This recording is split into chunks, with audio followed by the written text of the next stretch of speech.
Okay, so thanks everybody for joining the webinar today. My name is Michele Magrane, and I am the UniProt curation coordinator at EBI.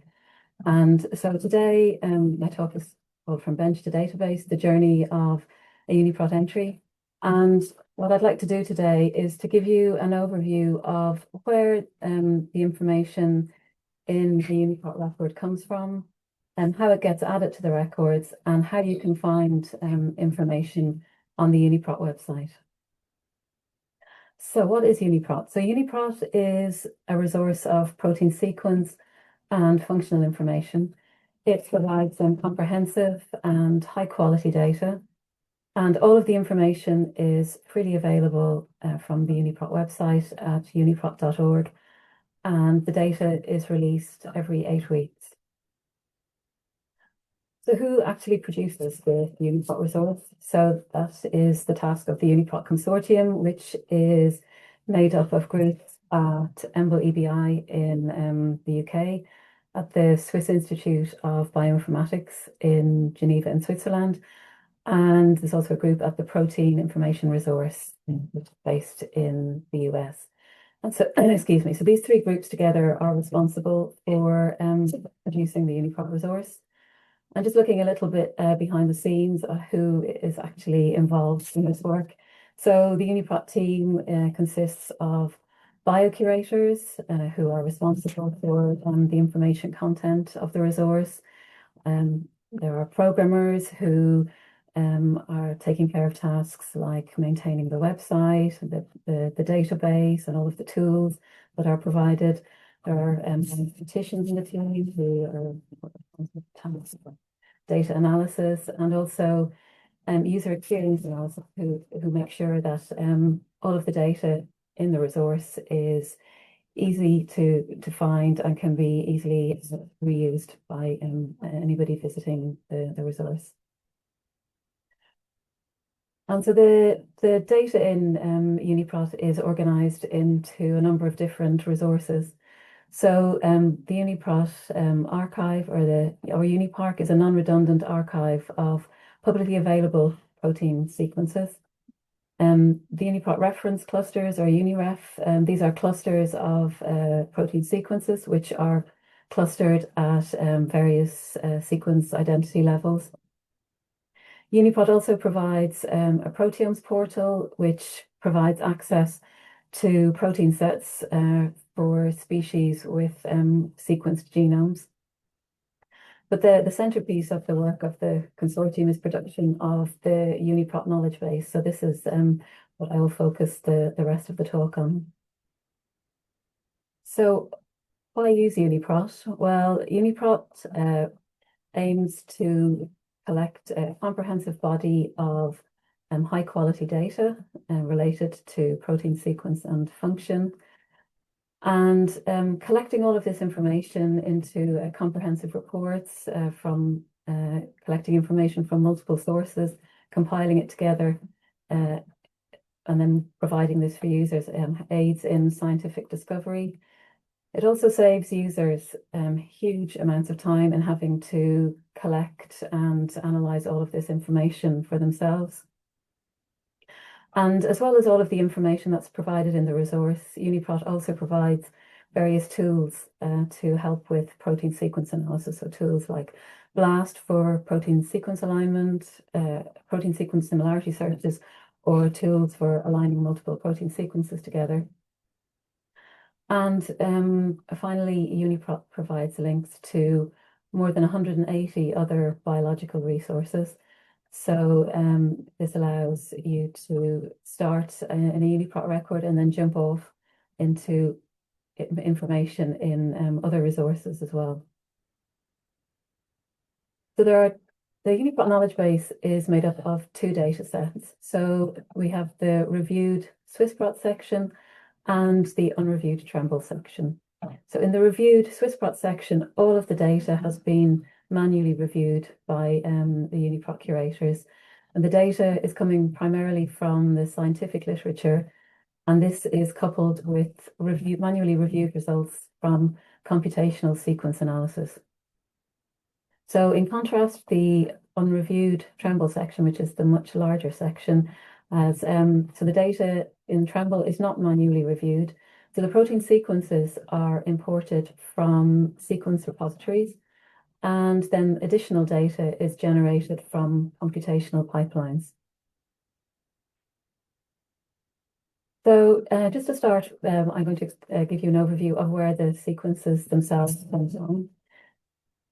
So most of the sequences in the UniProt knowledge base are imported from the INSDC databases. So there are lots of labs around the world who are involved in sequencing, in DNA sequencing, either at the level of a small number of genes or sequencing entire genomes.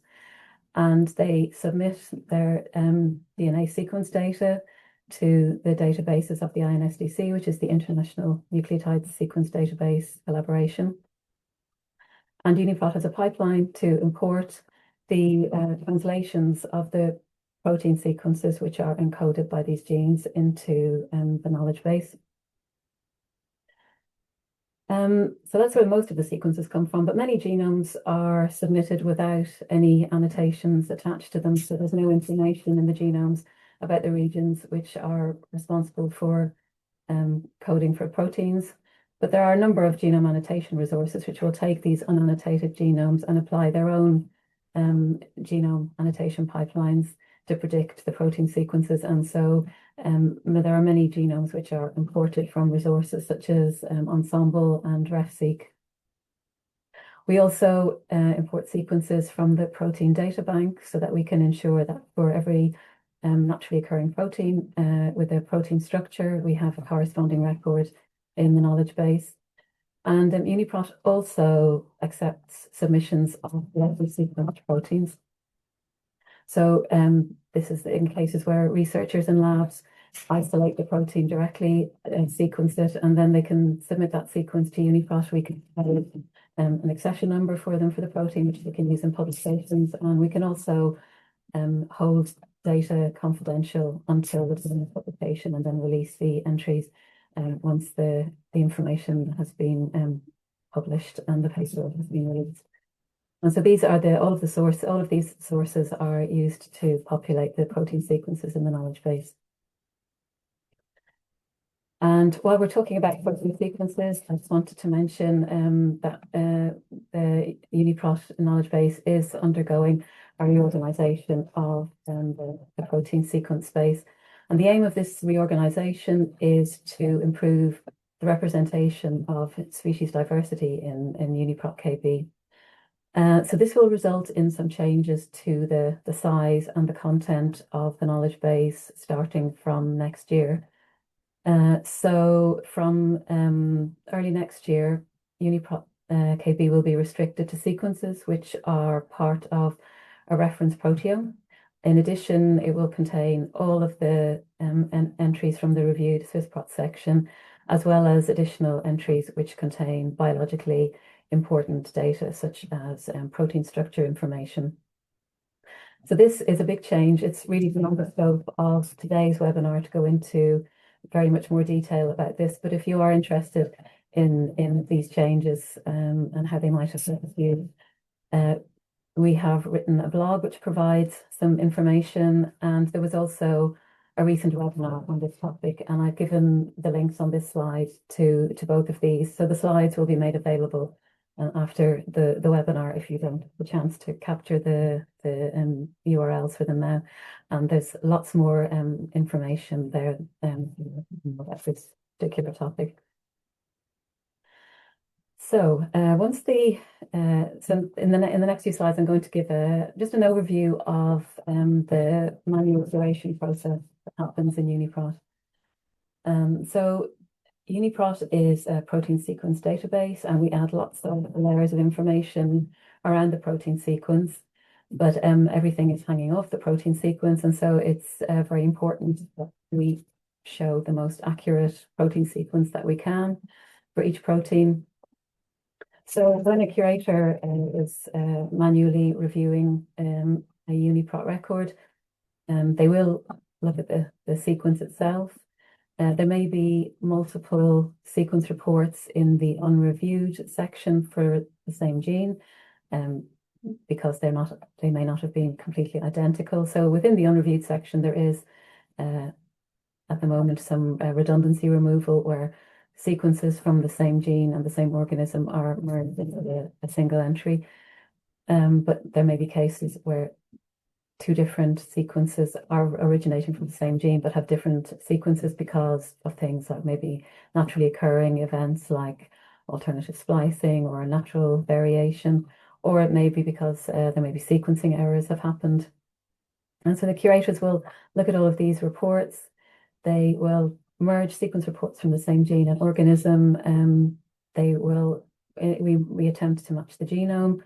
And if there are incorrect sequences, they can be corrected. And all of the discrepancies that may occur between multiple sequence reports for the same protein are documented. Like I said, these can be due to things like splicing or sequencing errors. And all of this work can be quite time consuming, but it does ensure that for every reviewed entry in the SwissProt section of the knowledge base, the sequence is as accurate as possible. And that then also ensures that any further sequence analysis work, the results of those are also accurate. And it also helps to feed into pipelines by the genome annotation resources like Ensemble and RefSeq, who do make use of the reviewed records in this as part of their prediction pipelines. So the next step in the curation process is sequence analysis. So the curators will use a range of sequence analysis programs to help to predict important sites and regions within the protein sequence. So things like sites of post-translational modifications or any transmembrane domains or other important domains within the sequence. And all of the predictions coming from these sequence analysis programs are manually reviewed, and only biologically relevant results will be selected for inclusion in the records. And the results of all of this sequence analysis is coupled with experimental data coming from the scientific literature to provide a really comprehensive overview of the important sequence features of the protein. So most of the information that is added to the UniProt records in the reviewed SwissProt section comes from the scientific literature. So the curators read many scientific publications and extract any data which will help to explain the function of a protein.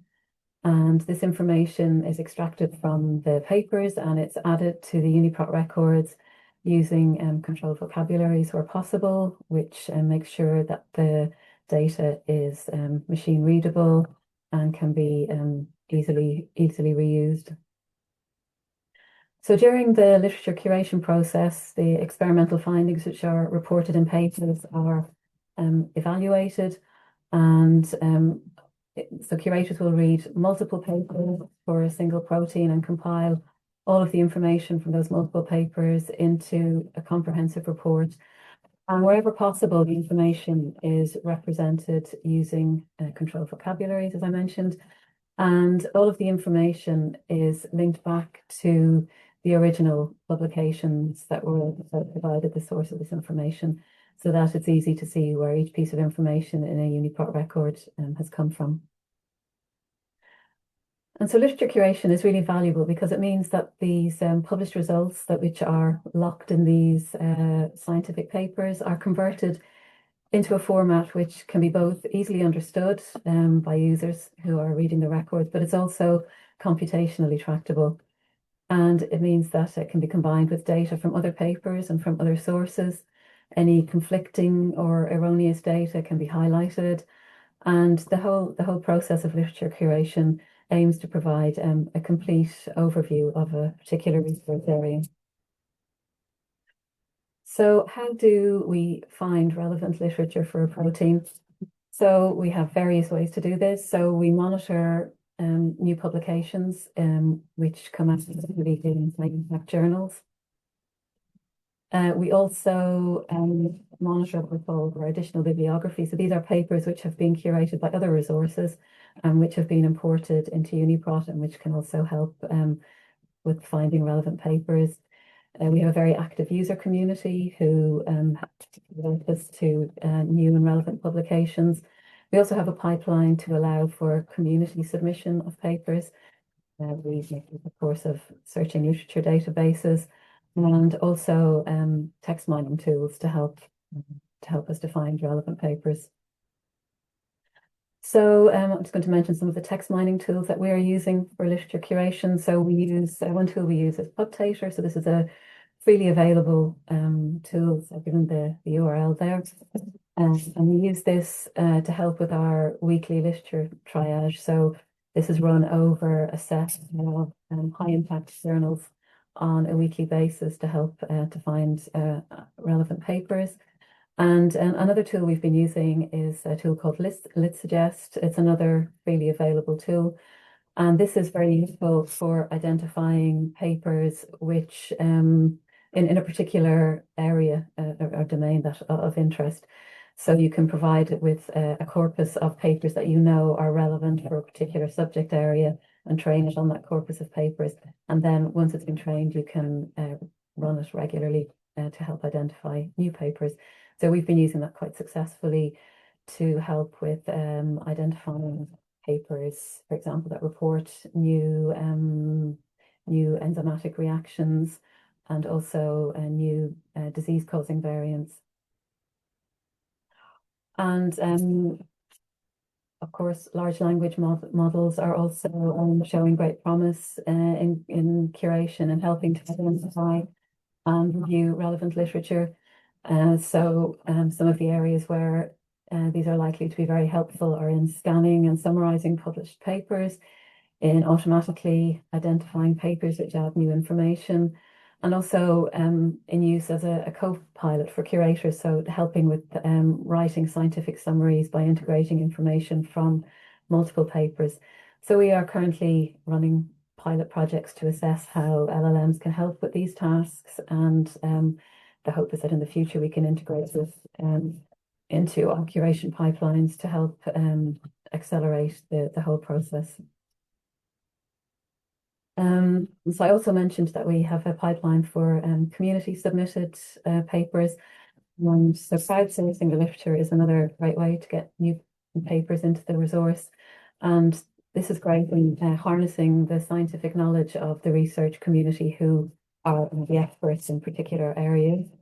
And it also allows the researchers to play an active role in scaling up UniProt curation and also allowing them to receive attribution for their contributions. And this what's there for both the researchers and the database, because obviously an improved database then better supports the entire research ecosystem. So when curators have identified relevant papers, they extract a whole host of information from the paper. So everything from protein and gene names through function of the protein, or enzymes, what reactions they catalyze, what cofactors may be necessary for those reactions to happen, where in the cell a protein is found, in what tissues it's expressed, does it interact with other proteins to perform its role, and then at the level of the sequence information captured as well. So for splice variants, the regions which may be spliced out are captured. Any important domains or regions within the protein sequence, any important binding sites, so sites that are binding ligands or inhibitors or metals, cofactors, anything that's required for the activity of the protein, any residues that might be post-translationally modified, and in the case of enzymes, any residues which are important in catalysis. So all the curators capture all of this information from multiple sources, and they really add value to the information by combining all of this information and using control vocabularies so that the information is easily accessible. So manual curation is very important and it's really the gold standard, but obviously manual curation can't really keep up with the growth of sequence generation. So this shows the growth of the unreviewed tremble section. And so manual curation can't keep up with this, but even if it could, many of the proteins in the unreviewed section have never been experimentally characterized. So even if we had the resources to curate every protein, there's just no information available, experimental information available for many of these proteins. So it's really important to have automated ways to add information for uncharacterized proteins. So there are a number of automated pipelines that we have to enhance the information in the unreviewed trembled section of the knowledge base.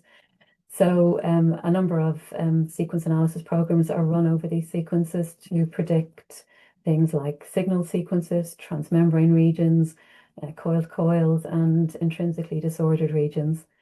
And then there's also a pipeline that's run over the entries to predict the sequences to predict any important domains, and that uses information from UniProt, which is a protein signature database, which has a number of member databases, and it incorporates information from these databases. So we can make use of this information to predict domains within the UniProt records. And then we also have some rule-based automatic annotation systems which have been developed within the group. So we have two systems, UniRule and ARBA. In the UniRule system, the rules are manually curated. So the rules themselves are built manually by the curators. They make use of the high quality reviewed records in the SwissProt section of the knowledge base. And also they make use of Interpro to group related entries together. And then common information which is shared between that group can be extracted from the well-curated entries in SwissProt and applied to the unreviewed entries in Tremble, which are part of the same group. And the other system, ARBA, is a completely automated system which is based on association rule mining. And both of these systems together are very successful in enhancing the information in the unreviewed sections of the knowledge base. So this slide just shows an example. So on the left-hand side of the slide, this shows a number of records from the reviewed section.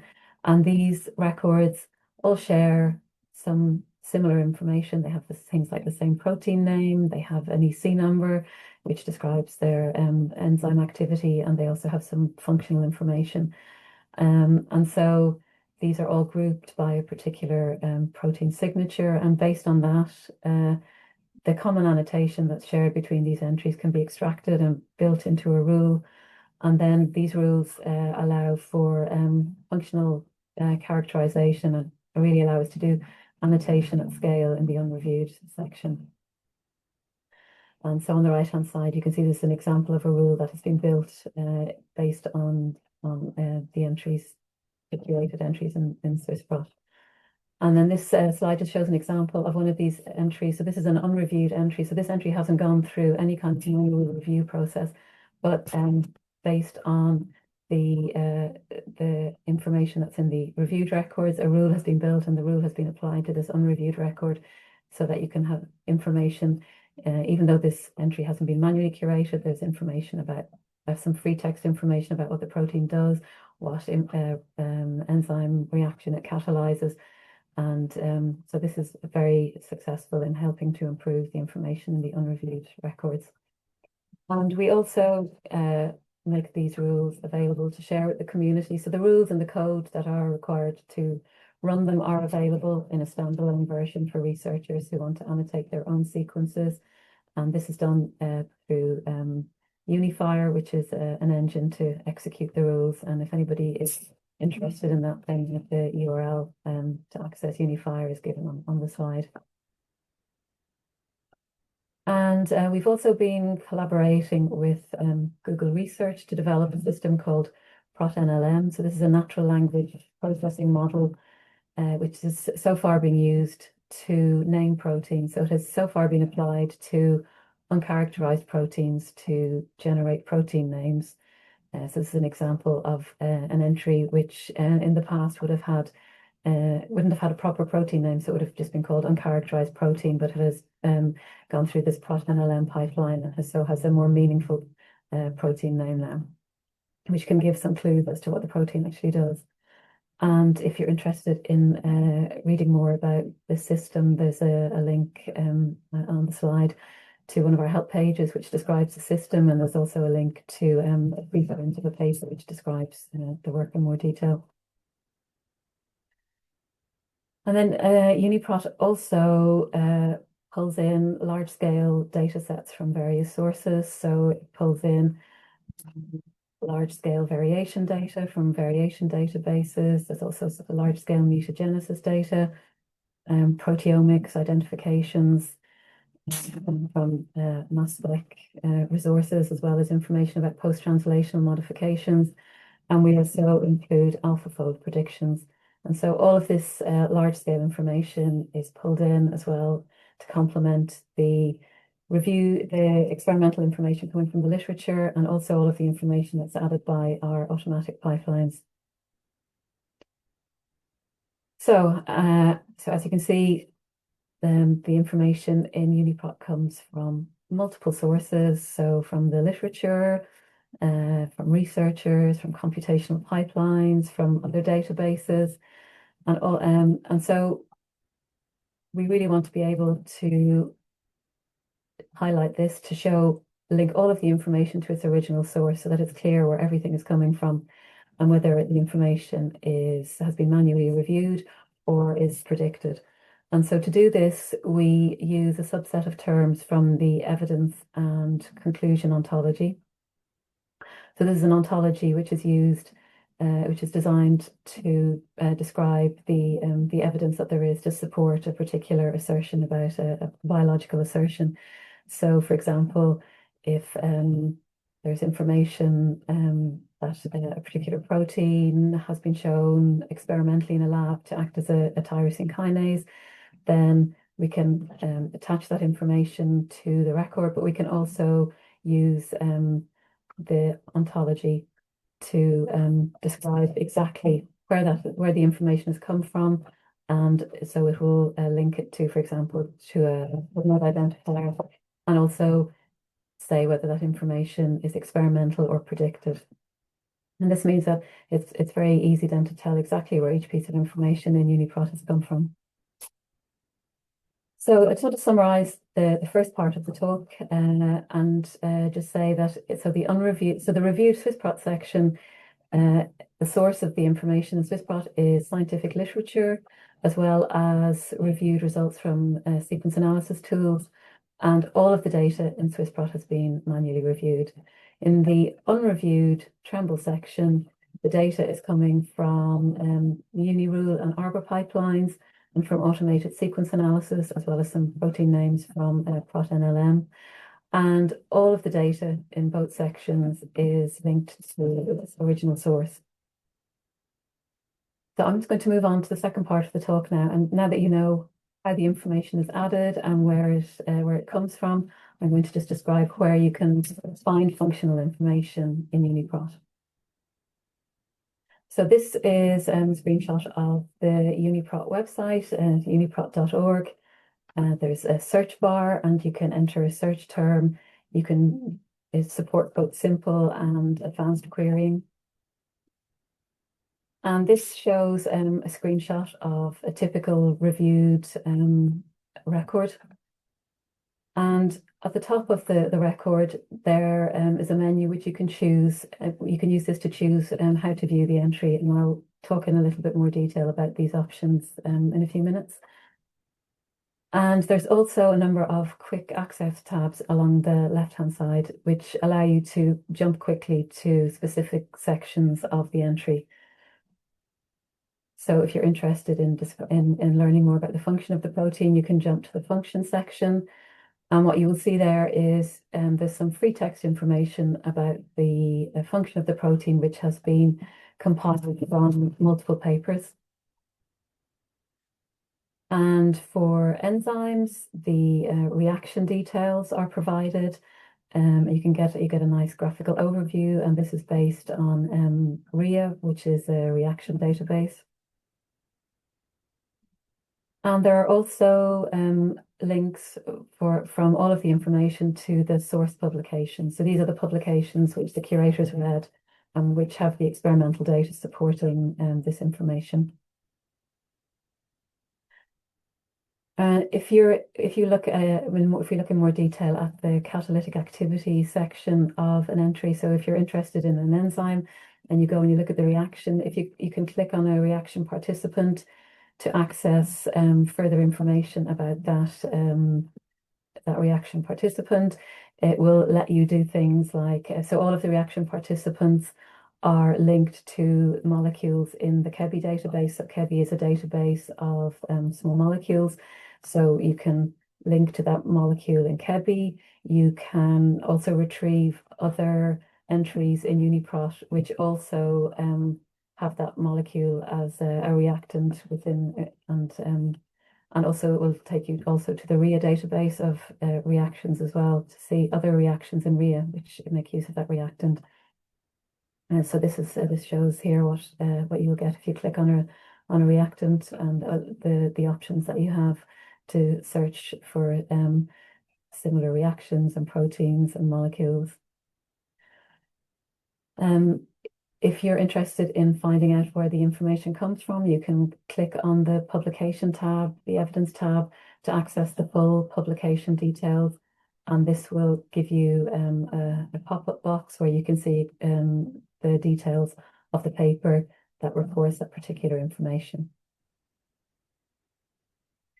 And so as well as the free text information, UniProt curators also assign gene ontology terms also for the curate. So the gene ontology is a controlled vocabulary which aims to describe proteins in terms of the molecular functions that they are involved in, the biological processes that they are involved in, and where in the cell they are active.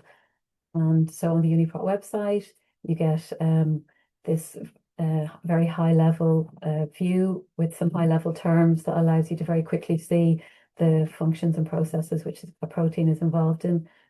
And then you also get a table showing all of the Go terms. And the source details are provided for each term.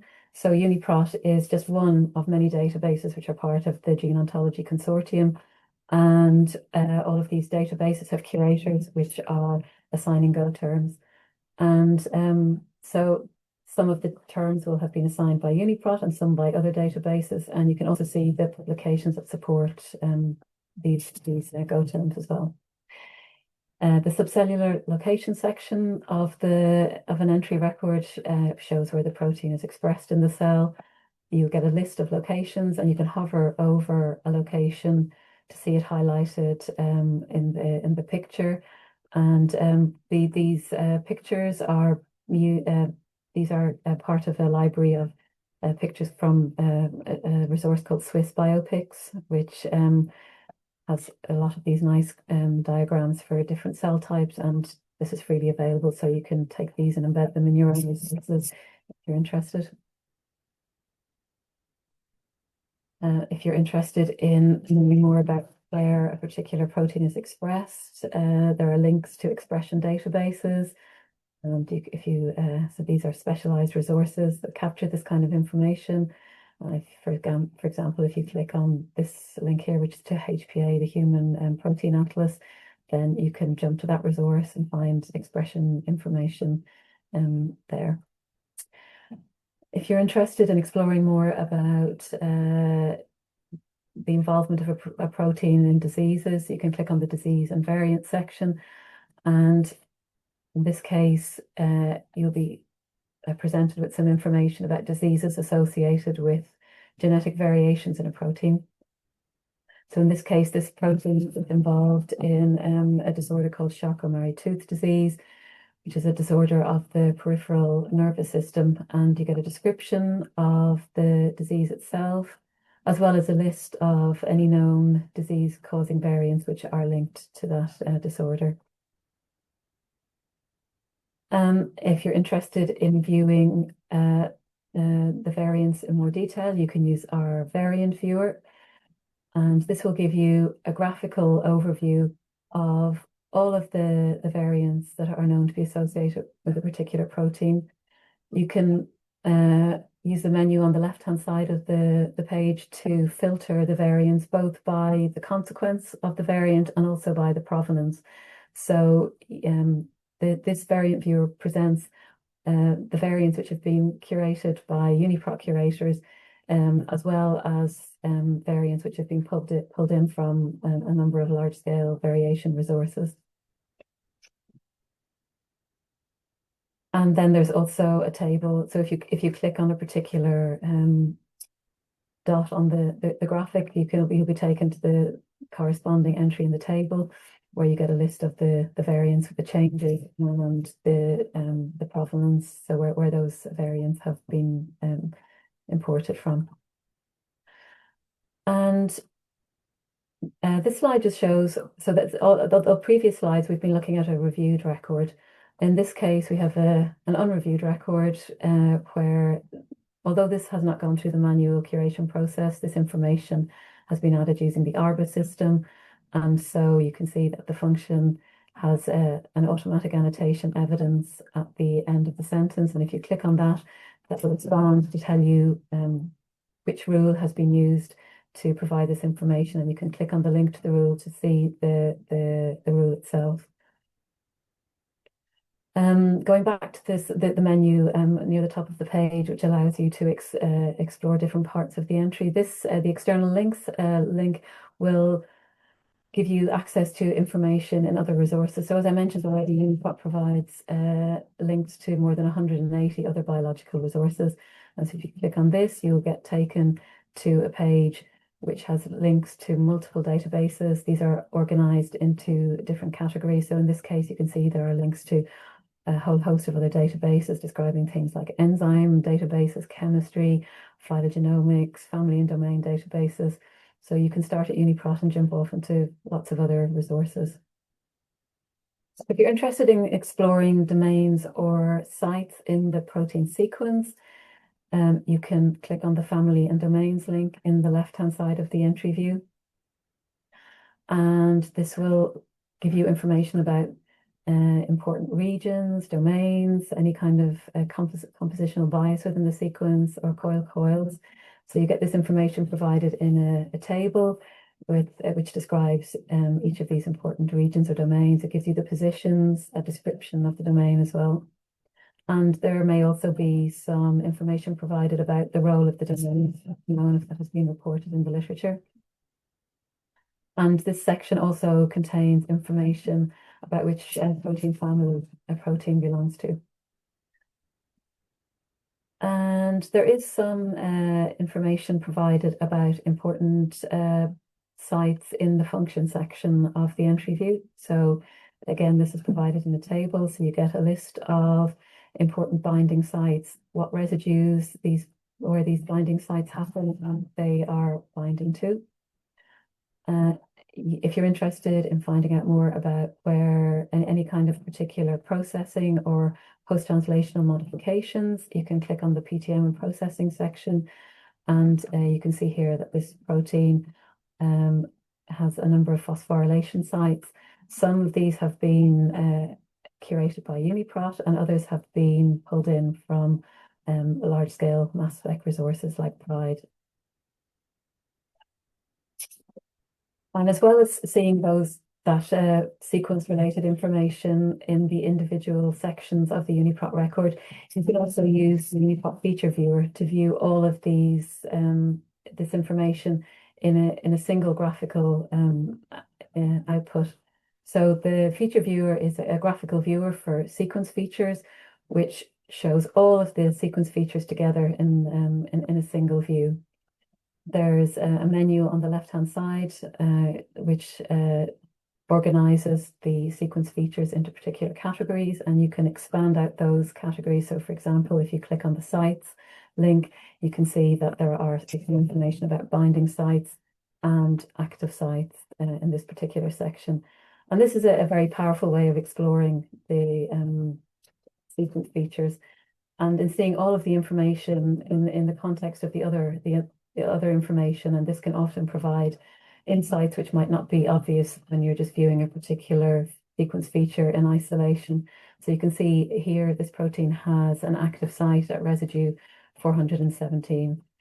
And there's also in the same protein a variant occurring on this residue, which changes the active site residue. And so this can really help to see then why that particular variant might have a deleterious effect, may affect the protein function if it's affecting the active site of the protein. And the feature viewer also includes an interactive 3D structure viewer so that you can view particular residues or on the sequence within the context of the 3D structure. And if there's no experimental 3D structure, then the AlphaFold prediction will be presented. So if you're interested in exploring the literature that's associated with a particular UniProt record, you can use the Publications tab. And if you click on the Publications tab, you will get taken to the Publications page, and you will be able to view the papers which have been used as sources of information by the UniProt curators, as well as papers which have been imported from other biological resources. And so these are papers which have not been curated by UniProt, but they may have been curated at other resources, and so they're pulled in to allow users to explore the full literature for a particular protein. And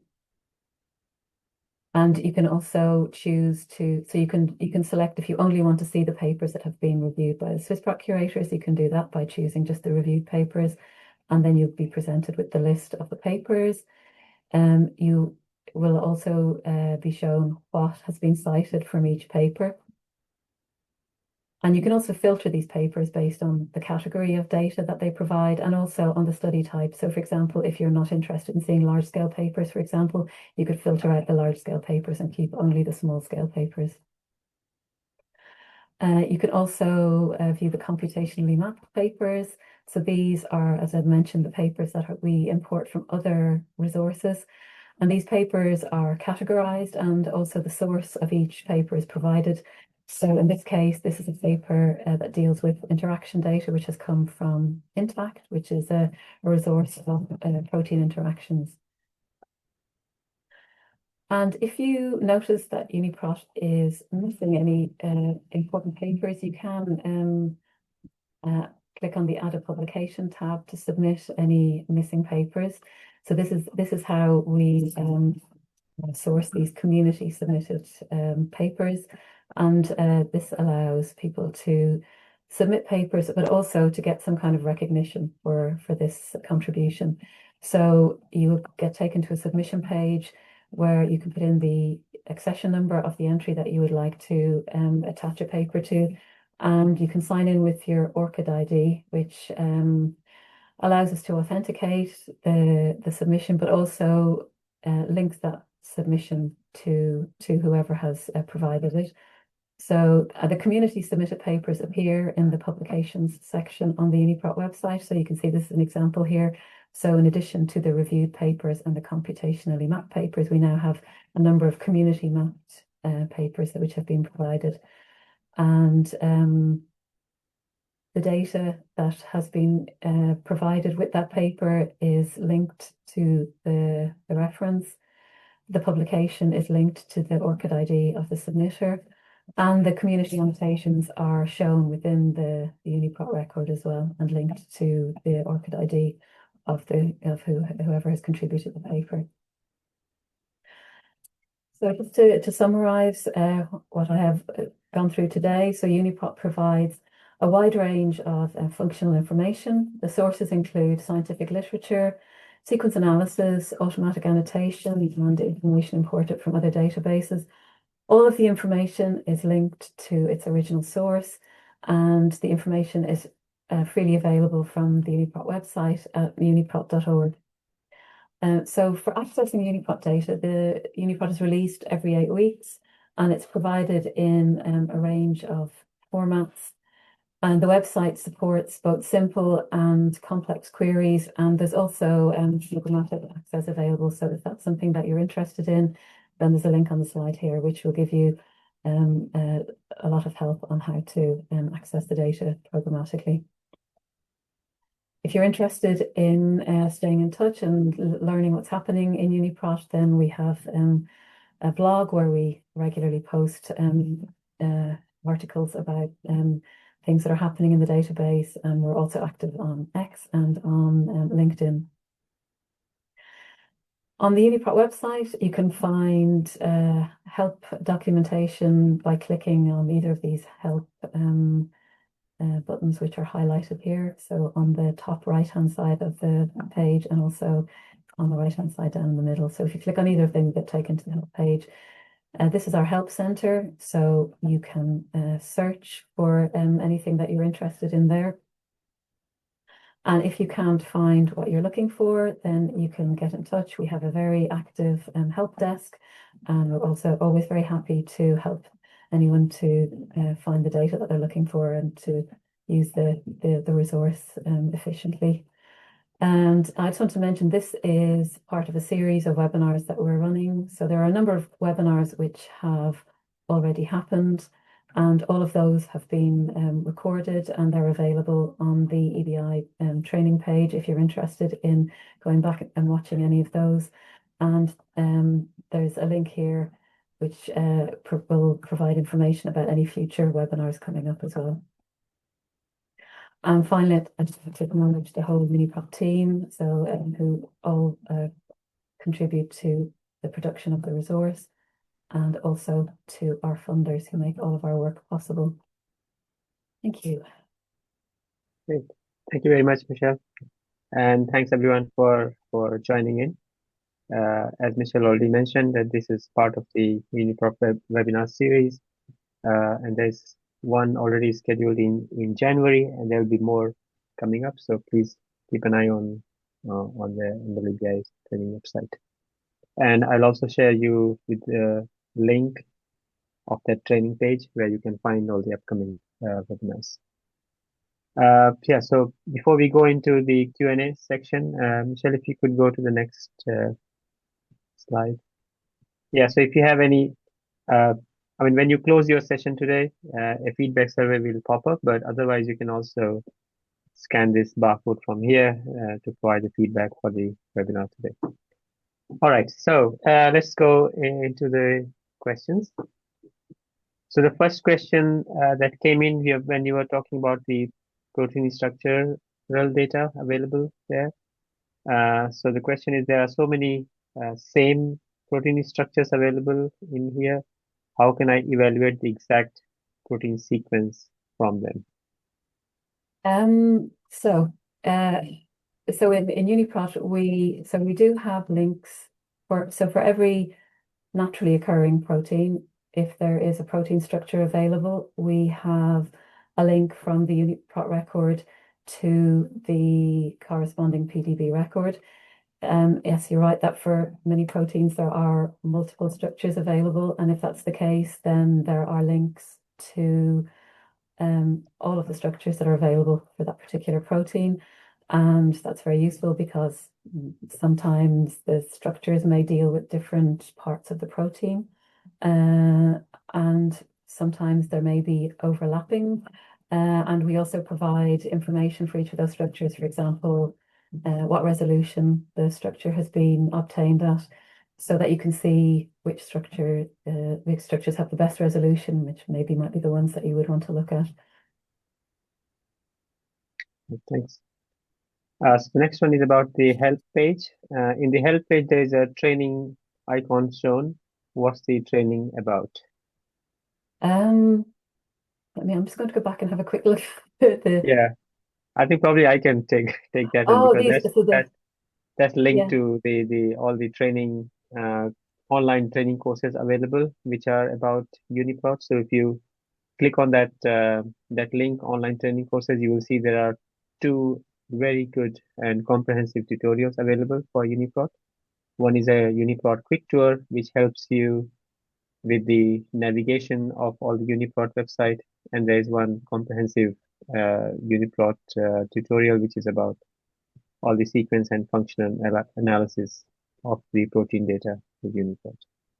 Yeah, so there's as I said, there's a quick tour that if you just want to dip in and get a very, very quick overview of UniProt and the different databases, then you can have a quick look there. The other one is a much more comprehensive one, um, but it's broken up into the sections. So again, you could, if you're interested in a particular topic, you can just dip in and find the relevant section within the training course. So you can choose to start at the beginning and follow it the whole way through, or you can dip in and out and just find the sections that you're interested in. So next one is there a good guideline or training session uh, how to create subject specific or curated protein database using UniProt? For example, I would like to create a curated protein database on all wild ruminants in Northern Europe. So creating a So separate database based on the yeah, data. I mean, the UniProt data is freely available and it's free to download and reuse. And if you're interested in particular subsections or particular species, you can uh, retrieve.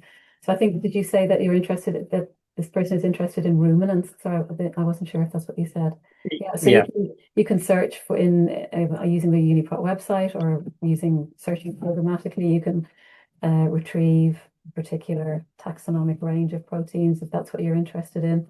So yeah, the website will allow you to do very powerful queries, retrieving particular subsets, particular species. So if you're interested in just restricting to a particular species, you can download that subset very easily from the website. And then the data is, yeah, it's freely available and free to reuse as long as you acknowledge UniProt.